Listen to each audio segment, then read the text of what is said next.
વિદ્યાર્થી મિત્રો, આજે આપણે ધોરણ 8ની અંદર વિષય વિજ્ઞાનની અંદર અસાઇનમેન્ટનું સોલ્યુશન કરવાના છે. તો જોઈએ વિદ્યાર્થી મિત્રો, પ્રશ્ન નંબર 1. વિદ્યાર્થી મિત્રો, અન્ય વિષયના વિડીયો પણ આપણી ચેનલ પર તમને મળી જશે, તો ત્યાં જઈને તમે જોઈ શકો છો. પહેલો પ્રશ્ન 1 છે, નીચેના દરેક પ્રશ્નના ઉત્તર માટે આપેલા વિકલ્પોમાંથી સાચો વિકલ્પ શોધીને લખવાનું છે. પ્રકરણ 7 છે. જોઈએ પહેલો પ્રશ્ન, કઈ વય જૂથનો ગાળો તરુણ અવધિનો છે? તેની અંદર આવશે 11 થી 18 વર્ષ. બીજું છે, છોકરીઓમાં પ્રજનન ઉંમરની શરૂઆત ત્યારે થાય છે જ્યારે એ ઋતુસ્રાવની શરૂઆત થાય છે.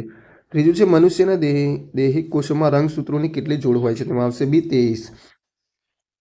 ચોથું છે, કઈ ગ્રંથિના અંતઃસ્ત્રાવને મુક્ત થવા પર પિટ્યુટરી ગ્રંથિનું નિયમન નથી? તેમાં આવશે બી, સ્વાદુપિંડ. પાંચમું છે, સ્તન ગ્રંથિનો વિકાસ કયા અંતઃસ્ત્રાવની અસર હેઠળ થાય છે? તેમાં આવશે બી, ઇસ્ટ્રોજન. છઠ્ઠું છે, કઈ ગ્રંથિના સ્ત્રાવના ઉત્પાદન માટે આયોડિન જરૂરી છે? તેમાં આવશે બી, થાઇરોઇડ.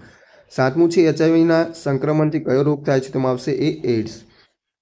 પ્રકરણ 8 છે, એમાં છે, જ્યારે પદાર્થ પર એક જ દિશામાં બે બળો લાગે છે ત્યારે તેમાં આવશે એ, તેઓ એકબીજામાં ઉમેરાય છે. એના પછી બીજો પ્રશ્ન છે, બળની માત્રાને ખાલી જગ્યા વડે દર્શાવાય છે? તેમાં આવશે એ, તેના મૂલ્ય.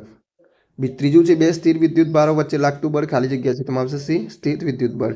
ચોથું છે, નીચેનામાંથી કયું બળ સંપર્ક બળનું ઉદાહરણ છે? તેમાં આવશે ડી, ઘર્ષણ બળ. પાંચમું છે, સ્નાયુ બળ કયા પ્રકારનું બળ છે? તેમાં આવશે સંપર્ક બળ. છઠ્ઠું છે, જે પ્રકારના બળમાં માત્ર આકર્ષણ જોવા મળે છે તેમાં આવશે સી, ગુરુત્વાકર્ષણ બળ. સાતમું છે, એકમ ક્ષેત્રફળવાળી સપાટી પર લાગતા બળને શું કહે છે? તેમાં આવશે બી, દબાણ. એના પછી પ્રકરણ 9 છે, એમાં છે, સ્પ્રિંગ કાંટાનો ઉપયોગ શાના માપન માટે થાય છે? તેમાં આવશે ડી, વસ્તુનું વજન. બીજું છે, ઘર્ષણ બળ શાના પર આધાર રાખે છે? તેમાં આવશે ડી, આપેલ તમામ. પ્રશ્ન 3 છે, પદાર્થ પર લાગતું ઘર્ષણ બળ શાના પર આધાર રાખતું નથી? તેમાં આવશે ડી, સપાટીનું ક્ષેત્રફળ. એના પછી ચોથું છે, નીચેનામાંથી કયું વિધાન ખોટું છે? તેમાં આવશે બી, સરકતું ઘર્ષણ એ લોટન ઘર્ષણ કરતાં ઓછું છે. પાંચમું છે, નીચેનામાંથી કોની અસર તરલ ઘર્ષણ પર થતી નથી? તો એની અંદર આવશે એ, વસ્તુનું દળ. છઠ્ઠું છે, તરલ દ્વારા વસ્તુની ગતિને અવરોધતા બળને શું કહે છે? તેમાં આવશે ઘસડાવું. સાતમું છે, નીચેનામાંથી કયું વિધાન ઘર્ષણ માટે સાચું નથી? તેમાં આવશે ડી, ઘર્ષણ હંમેશા હાનિકારક છે. પ્રકરણ 10 છે, એમાં છે, ધ્વનિનું પ્રસરણ શામાં થઈ શકતું નથી? તેમાં આવશે ડી, શૂન્યાવકાશમાં. બીજું છે, નીચેનામાંથી કોના અવાજની આવૃત્તિ ન્યૂનતમ હોવાની શક્યતા છે? તેમાં આવશે સી, પુરુષના. ત્રીજું છે, પુરુષોમાં સ્વરતંતુઓ લગભગ કેટલા લાંબા હોય છે? તેમાં આવશે 20 mm. ચોથું છે, ધ્વનિની પ્રબળતા કયા એકમમાં દર્શાવાય છે? તેમાં આવશે ડેસિબલ. ધ્વનિની પ્રબળતા ખાલી જગ્યાના સમપ્રમાણમાં છે? તેમાં આવશે કંપ વિસ્તાર. છઠ્ઠો પ્રશ્ન છે, ધ્વનિની પીચ ખાલી જગ્યા પર આધારિત છે? તેમાં આવશે એ, આવૃત્તિ. સાતમું છે, મનુષ્યના કાન વડે કેટલી આવૃત્તિ વાળો ધ્વનિ સાંભળી શકાતો નથી? તેમાં આવશે 20,000 હર્ટ્ઝ સુધી, એનાથી વધુ.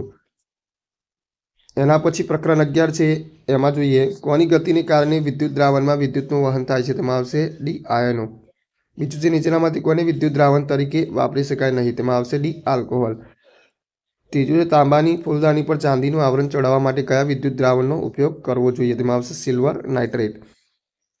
ચોથું છે, ખાદ્ય પદાર્થોના સંગ્રહ માટે ઉપયોગમાં લેવાતા ડબ્બાઓ પર શાનું આવરણ ચડાવવામાં આવે છે? તેમાં આવશે ટીનનું. પ્રકરણ 12 છે, એમાં પહેલો પ્રશ્ન છે, નીચેનામાંથી કઈ વસ્તુ સરળતાથી ઘર્ષણ દ્વારા વીજભારિત થતી નથી? તેમાં આવશે બી, તાંબાનો સળિયો. બીજું છે, વીજભારિત કાચના સળિયાને પોલિથીન સાથે ઘસેલી પ્લાસ્ટિકની સ્ટ્રોની નજીક લાવવામાં આવે ત્યારે શું થાય છે? તેમાં આવશે બી, આકર્ષણ. એના પછી પ્રશ્ન 3 છે, નીચેના પૈકી કઈ કુદરતી ઘટનાનું પૂર્વાનુમાન શક્ય નથી? તેમાં આવશે સી, ભૂકંપ. ચોથું, 4 તીવ્રતાવાળા ભૂકંપ કરતાં 6 તીવ્રતાવાળો ભૂકંપ કેટલા ગણી વિનાશક શક્તિ ધરાવે છે? તેમાં આવશે ડી, 1000 ગણી. પ્રકરણ 13 છે, સમતલ દિશા પર આપાત થતાં એક કિરણનો આપાત કોણ 40 અંશ હોય તો પરાવર્તન કોણ કેટલો હોય? તેમાં આવશે બી, 40 અંશ. બીજું છે, સમતલ અરીસા પર આપાત થતું કિરણ અરીસા સાથે 40 અંશનો કોણ રચે તો પરાવર્તન કોણનું માપ કેટલું હોય? તેમાં આવશે સી, 50 અંશ. એકબીજાની સાથે 60 અંશનો કોણ બનાવે તે રીતે ગોઠવેલા બે અરીસા વચ્ચે કોઈ વસ્તુ મૂકતા તેના કેટલા પ્રતિબિંબ જોવા મળે છે? તેમાં આવશે બી, 5. ચોથું છે, દરિયાના પાણીની અંદર રહેલી સબમરીનમાંથી દરિયાની સપાટી પર તરતી સ્ટીમરને જોવા કયું સાધન વપરાય છે? તેમાં આવશે બી, પેરિસ્કોપ.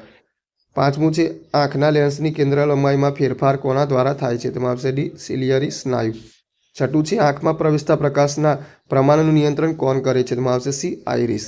સાતમું છે, ગુણક પ્રતિબિંબોનો ઉપયોગ કયા પ્રકાશીય ઉપકરણમાં કરવામાં આવે છે? તેમાં આવશે એ, કેલિડોસ્કોપ. તો વિદ્યાર્થી મિત્રો, આગળ નવી વિડીયોમાં આપણે નવા પ્રશ્નો સાથે ફરીથી મળીશું. વિદ્યાર્થી મિત્રો, પ્રશ્ન નંબર 1, 2 અને અન્ય વિડીયો પર આપણી ચેનલ પર મુકાઈ ગયા છે, ત્યાં જઈને તમે જોઈ શકો છો.